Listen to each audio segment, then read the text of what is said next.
subscribe, and welcome to my YouTube channel. My name is Jordan Stacy Green, and here on this channel, I inspire to deliver you messages of self-love, reflection, and healing through tarot. This is my most favorite divination tool, and I hope that I could bring it to you. So welcome. Good afternoon, good morning, good evening, good night. When you're watching this, it's morning where I am.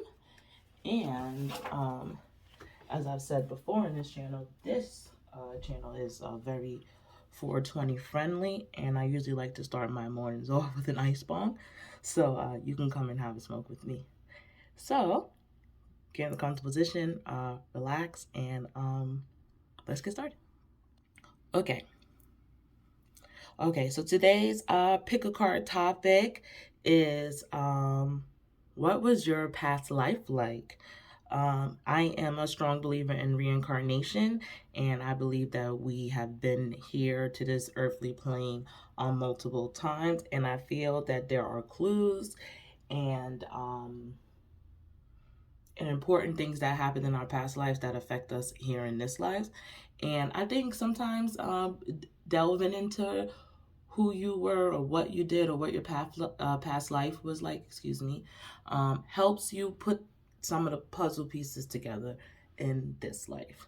So let's get ready. Let's get excited. I have 3 piles here for you. I'm super excited. And I have my favorite tea. Anybody who knows me know I love chai tea. Okay, so let's get into the first pile. Once again, I'm going to be very honest about what I see. And the first pile we have right here is agate. Let's see if I can get this to focus. Oh, there she goes. This is my little agate bottle. Model for the people, darling. Model for them. Let them see. First pile is the agate. Now you stay here and roll pretty. Thank you. Second pile. Model for them, darling. Let them see. It's amethyst.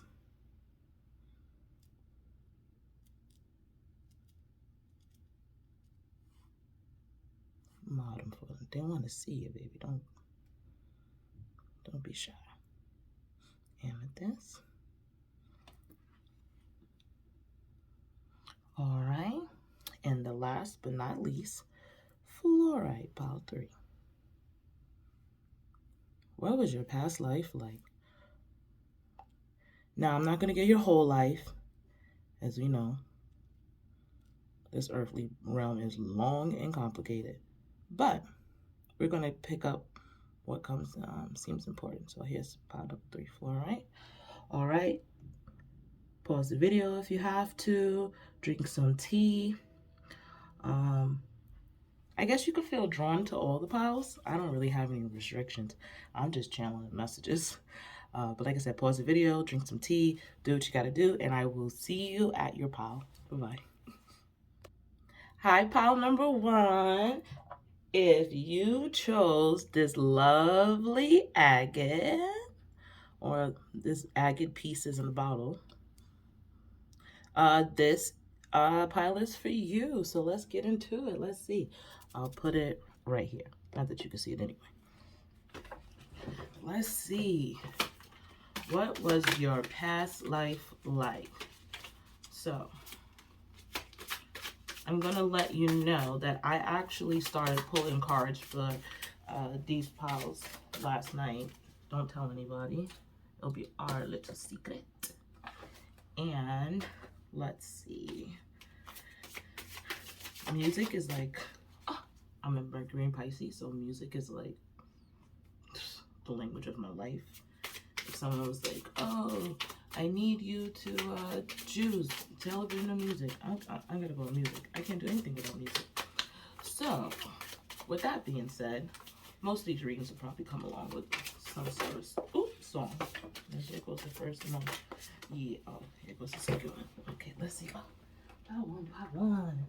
What was going on in your past life? All right, and these cards right here just confirm exactly what I saw last night, my babies. Okay, pile number 1. What was your past life like? Okay, So pile number one, it looks like in your past life, you might have been someone of status, influence, someone who had money, wealth, maybe an aristocrat. I'm not getting a specific time period right now, but it's coming up that you were someone who was a little bit higher up than normal society. And because of that, it appears that your marriage or pairing between your family and the other family was super, super important. And a heavy theme is coming out in this message that you might have been deeply, deeply in love with another person, but for whatever the reasons of the time, you could not marry that person, and you had to get married to someone else, and happened to make that choice for you. Really changed you, really changed you. And it wasn't a situation where you were like creeping on the side with the other person and like kind of cheating. It wasn't that situation. Like, you, I don't want to say succumb, that's a terrible word, but you succumb to your circumstance. Ooh, you succumb to your circumstances. You did what you had to, and you married within, I guess, your class or race, or money is a, you see, finances is here. Money is a huge, huge thing here, and it don't feel like the other person had the money. It feels like you were the person with the money. So yeah, it couldn't happen. Whatever in the, it couldn't happen. And in this past life, and in this particular life, this past life that's coming up for you, um, it hurt you deeply. You never let it. You spent your whole life. You never let it go. You never let it go. It might still be affecting you in this lifetime, actually. The song that came up for this pile was Erykah Badu, "See You Next Lifetime." Mm-hmm. I guess I'll see you next lifetime. Maybe we'll be butterflies. It's all a song about loving someone and knowing that you can't be with them now, and hopefully you'll get to see them sometime in another lifetime. So yeah, this heavily, mm-hmm, this heavily affected you. You carry this within this entire a lifetime. Whew. Okay, Spirit. So, what do we do with this information? What to do now? Let's see about that. Okay, pile number one. So I have pulled two self-forgiveness cards for you. This is one of my favorite decks. And when I tell you my favorite decks, I use this deck in therapy, you understand? So it has like good juju all over it. So, the cards never lie. And in keeping with your past life situation, I'm going to read out your forgiveness cards, and then we're going to get a little bit into it. But they're very fitting. So your first forgiveness card is the child and its purpose. And I think it's very important because, once again, your marriage was a thing of, in the past, was a thing of status. Yeah, it was probably beyond your control. It was a thing of status. Maybe. All right. So I forgive myself for creating confusion by adjusting my vision to reflect what others want to experience through me. I choose to believe that when I make my vision my own, I invite others to clarify their desire and seek its fulfillment independently. And then your second self-forgiveness card is, I forgive myself for not speaking up about what I think and how I feel when I had the chance.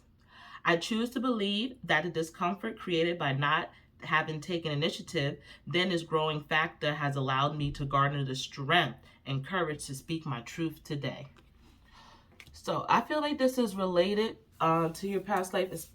I don't know now if your family has a big hold on your life or your environment, or who you're with, and you feel like you have to do things according to other people, and that is definitely stemming from this experience that you have. And it's feeling that you might be the kind of person who like does it but then sits and let that shit like rot and brute. And the issue with that is everyone gets what they want out of you, but you don't get what you want out of you. You don't get what you need out of you. You are playing a character in everyone else's story, and you're not creating your own, and then you're harboring resentment. So with that being said, you need to branch out, do and say what you want, and like kind of fuck the what you think the regrets is going to happen, or what you think the punishment, or whatever you are envisioning is going to happen, what you think your family is going to say. Because if you're going to harbor and hold it, you might as well go ahead and live your own life and do what you want to do. And your auntie said so. Yeah. Get on out there and do what you want to do. Don't worry about what other people are thinking or saying. I don't know what kind of a tight commit family you grew up in. It feels like there's still a hold from that lifetime to this lifetime. I could feel that hold. I could feel the tightness in my chest even talking about it. I could feel it. So take a deep breath. I'll take it with you. The idea of just branching out your own gives you anxiety. I can feel it. It's all right.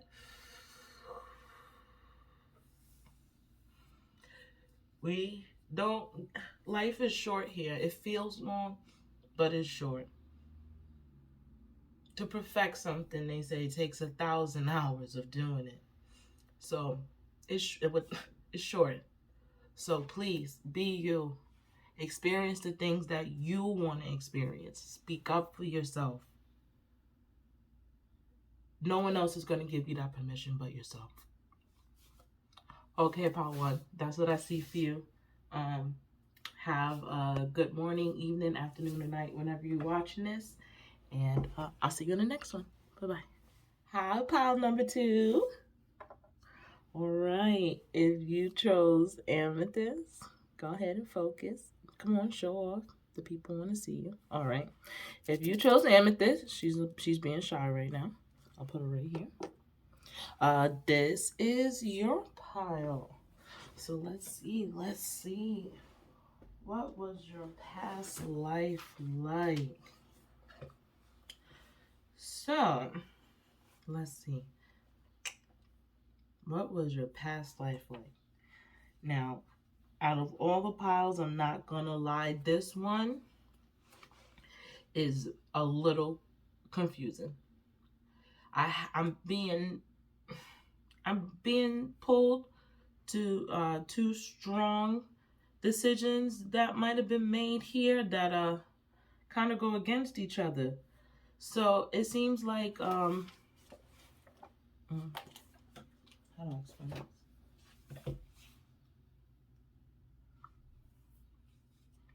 So it seems like the first thing that came up, like in a past life, it feels like you left your family. It feels like you left your family. And you left your family. You weren't happy, but unhappiness was kind of part of the reason why you left your family. The other part of the reason was work. And I don't know if they kind of like married into each other, and then the decision became overwhelming, and you pieced up out of there. But yeah, in this past lifetime right here, an opportunity came. It seems like a job opportunity. I'm not sure what time period this was, but it seems like a job opportunity came, or something came, and rather than stay with the family that you had, you decided that you were going to go and jump on the opportunity train and do that. So that is the strongest thing that's coming up. But yeah, it wasn't a happy marriage. Let's see if I can get some more cards like on Tool. What was the marriage like? You definitely did like a traveling career. Excuse me, allergies. My friend Carmen would be like, "Did you take your pills?" I didn't. Yeah. You definitely was traveling, and you definitely is this writer and ride. The writer lets me know like it was very important, and I think you did important work too by leaving. But I don't know. I feel like I'm missing a huge part of the story. Like there's a like I feel like I'm getting the I'm only getting parts of this story. Like I don't know. There's missing parts in this past life story. Let's clear it up. Like somebody's being very tight-lipped about this past life. It's like the only information I could get was, listen, they were married, they were unhappy in their marriage. That wasn't really like a big deal. It's not riding like a big deal. Even the career part is not like, oh my God, this overwhelming, crazy, exciting opportunity came. It don't feel like that. It feels very close-lipped and very kind of like, yeah, it happened. Like this is what happened. So I'm just gonna draw some more cards here just to see if I could pick up on some more of the story.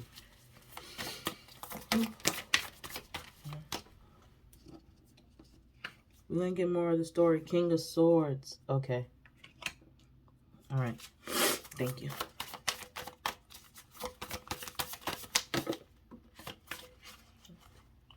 Oh Lord, that went all the way to the back.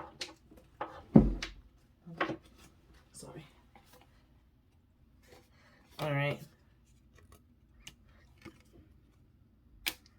Okay. Back of the deck, King of Cups. Okay. All right, this is not a big deal in your it might be have been a big deal in someone else's past life story, but this is not a major turning event in your past life. And that's in your past life. It felt like you kept a really calm, cool head, and you were not afraid of transformation.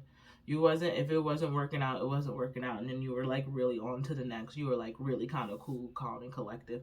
I'm pretty sure if you were married and somebody wanted you to put in that kind of effort and you didn't, it probably could lead to an easy exit.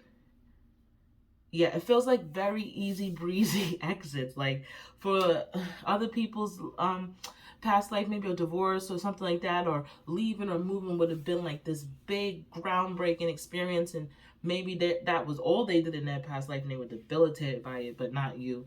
No, no, no, no, no. You changed swiftly. All right, that's not working. Tried it. On to the next. In a very nomad-y way as well. And that's why we have this, I guess, journey card from traveling, going around. And maybe not even traveling, just traveling through life and experiencing different stuff.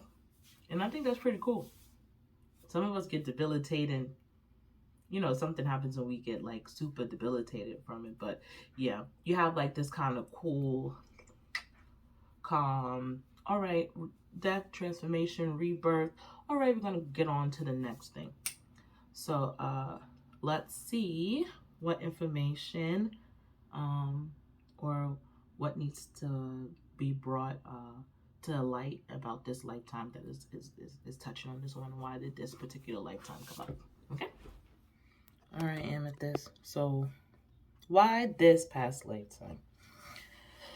I got 2 self-forgiveness cards. I pulled them. Once again, hard to read, very tight-lipped. I like that. I like a challenge. No problem for me. Pile number 2. Are you a fixer? Are you a fixer? And by a fixer, I mean someone that comes in, swoops the people around you, help them fix, you know, do what you got to do, and then like kind of bounce out. But I'm pretty sure people close to you might say that you're not very emotional or attached, but or very detached, but and you probably come off that way, but no, fixers care, and I won't be fooled. So you care. You care a lot. And that cool, detached nature, feels like it keeps people from seeing when you're going through it. I want to read your self-forgiveness cards. And your first one is, I forgive myself for valuing the way others perceive me over the intention with which I express myself. I choose to believe that my intention holds more value than how I perceived. Than how I am perceived by others, and it's safe to patiently allow my loving intentions to speak for me. Second card, I forgive myself for thinking that it means anything about me at all should one of my loved ones experience a challenge. I said it. Choose to believe. I choose to believe that it is safe to trust those I care for to grow resilient through the experience of difficulty so that they may realize their strengths. So are you a fixer?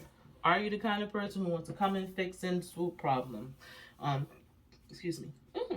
Does it come off as like, oh, let me just handle it and I'll just get it done and I'll be quicker, but you are taking on the emotional baggage that comes along with that? Is it a key part of your personality to look like the fixer? Are you trying to overcompensate maybe in the past life when you maybe felt wrong about leaving? The song that came up for you guys was Beloved by Mumford and Sons. And it's a song when a guy realizes it feels like his wife is about to leave him, and he starts to see her in a whole new light, a completely different light. His eyes are blown, and he's no longer seeing her as a real person, not just his wife and the mother of his kids. Like, he's actually seeing her for a real person. So, and that's the song that came out. It feels like you do crave connections with other people, but you have a very airy way of going about it.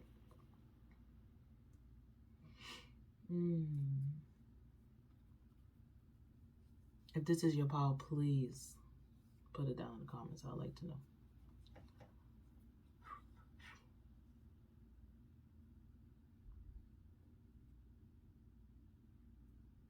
That's all I see for you, pile 2. Very tight lip once again. I hope to do your reading again. I know you'll be back. I feel it. And we're going to go deeper and deeper because I'm a pusher.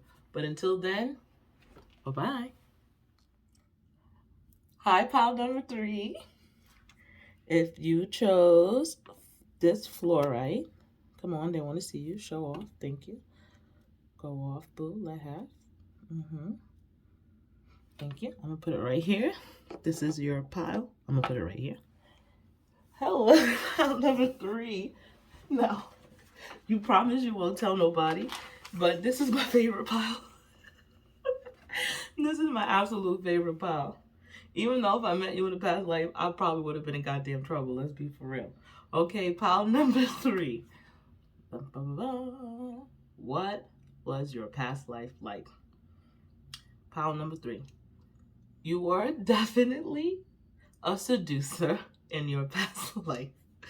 And when I say a seducer, I mean someone who is very, very romantically gifted. Very romantically gifted. It appears that you were in some form of the arts. Performing on the stage, 100%, absolutely. You're in some form of the arts. It feels like you definitely charmed women. Yeah, it feels like you charmed women. And you charmed women of upper class and women of status and women who had money, and they gave you gifts and they gave you favors and they came to your shows and they gave you opportunities, and you definitely finessed them. If I met you in a past life, you probably would have talked me right out of my panties, just like the other ladies. Your presence is very strong. The only pile that came out with extra cards plus different cards. So like, you're not going to use the same cards that you use for everyone else for me. Excuse me, do you know who I am? Yeah, very arrogant, very egotistical, but very talented and very, very good at what you did.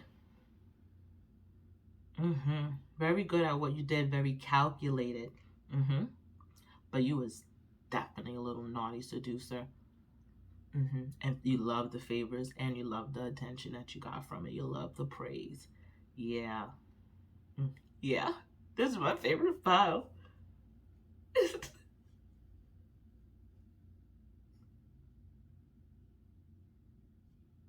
This song that came out for you, and I double checked, but it was Meg the Stallion Body.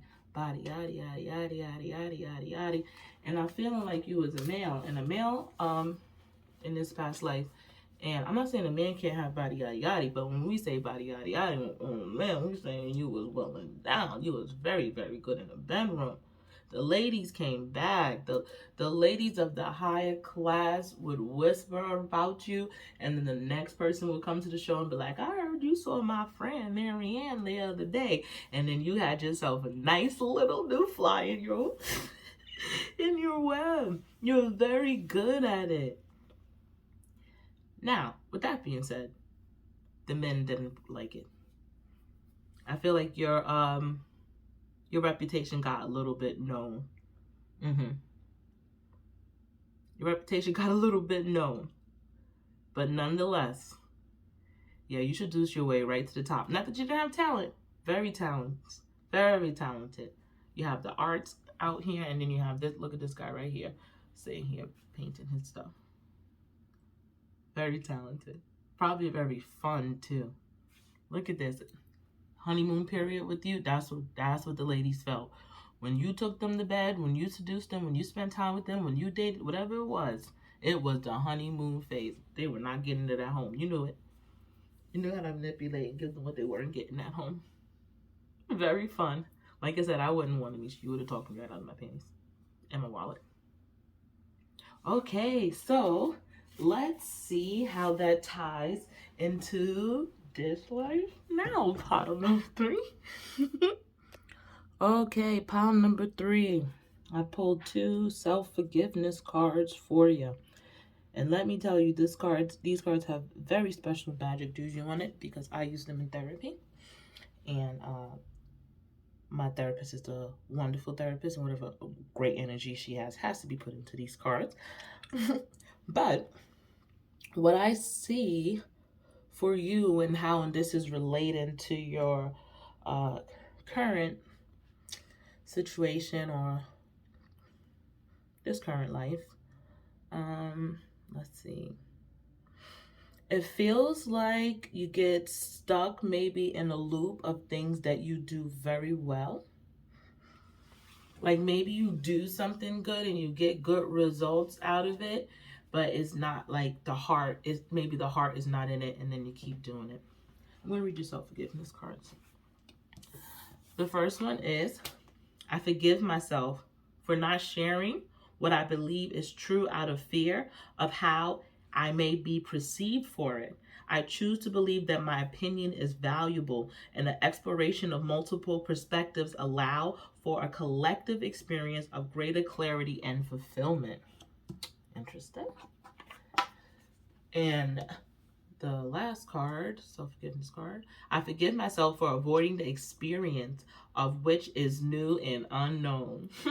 I choose to believe that when I accept life's invitation to try something I have not yet experienced, I discover an even deeper connection with the meticulous complexity of my being. So yeah. Yeah. Have you painted a picture of yourself and you think you stuck in that box in that corner maybe? I don't know. It don't feel like let's get one more card for you. Just because it don't feel like a trapment and wanting to try. Yeah, here's the Chariot. Yeah. It does.